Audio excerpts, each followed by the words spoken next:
Cefn yn y crysau coch oddi cartre yn adeiladu o'r Cefn. Josh Green, mae'n redwyr o'i flaen. Cyfroedd ymlaen at Asia Male. Christoph Asia Male!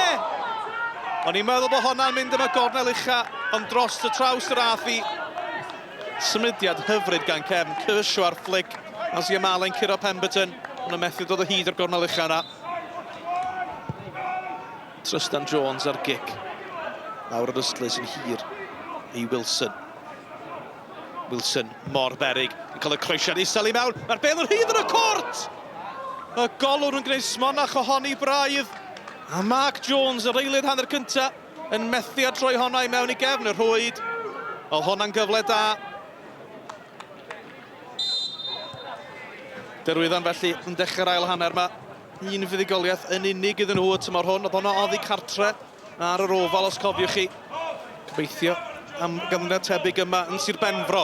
Fo yn curo i ddyn. Joe Fo i mewn i'r cort! A mae Cefn ar y blaen.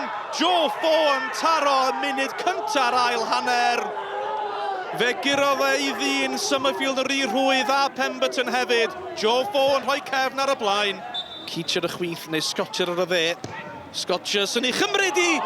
Ac oedd Michael Jones yn rasio draws linell gol. Scotcher yn methu y taro'r nod, ond ddim o lawer.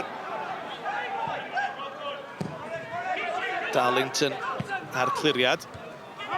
Watts yno. Watts gwaith da. Cyrsio yn ei dynnu fo lawr. Cyrsio'n dal i ddwylo i fyny. Nawr te, mae Cyrsio wedi gweld y cerdyn melyn. Dyma'r ail. Mae Cefn yn mynd i orffen y gêm yma a chwarae'r hanner awr ola gyda 10-1. Bler gan Cyrsio yn fwy na maleisus. Reid, yr hen ben, yn cadw'r meddiant yn gwarchod y bel. Oes na ail gol yn y gêm yma i Cefn. O, mae hwnna'n bas hyfryd. Y foli! Edge yn cael ei wadu gan Gaida ar beddiad allweddol. Y chwarae'n syml, y bas uniongyrchol. Edge yn taro'r nod, ond yn methu curo'r golwr. Dyna ni wedi chwarae dros y 90 munud, os na gyfle hwyr i Hwlffordd. Scotcher ar gig, mae'n isel, o mae'n syth drwodd i gornel y rhwyd. Dos bosib bod hwnna'n cipio pwynt i'r tîm cartre. Well, I didn't think, in all honesty, we most probably didn't deserve a point from the game. I felt Druids controlled it better. They looked a bit sharper again than us. You know, we had a lot of heavy legs out there today from our, you know, obviously good performance Tuesday night.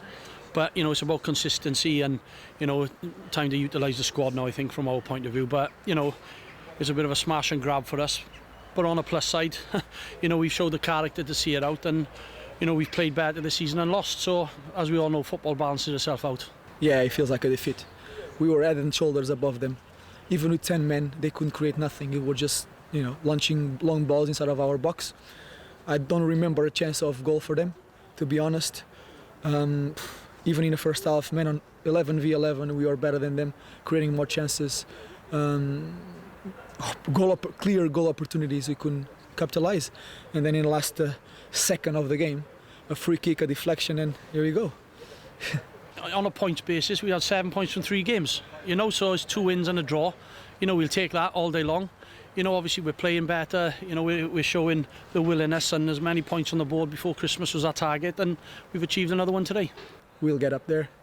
You know, we just got to keep believing. And today, the players need to be congratulated because great effort. We played really well in the first half, moving the ball around, creating chances. Second half with 10 men, great effort from everybody.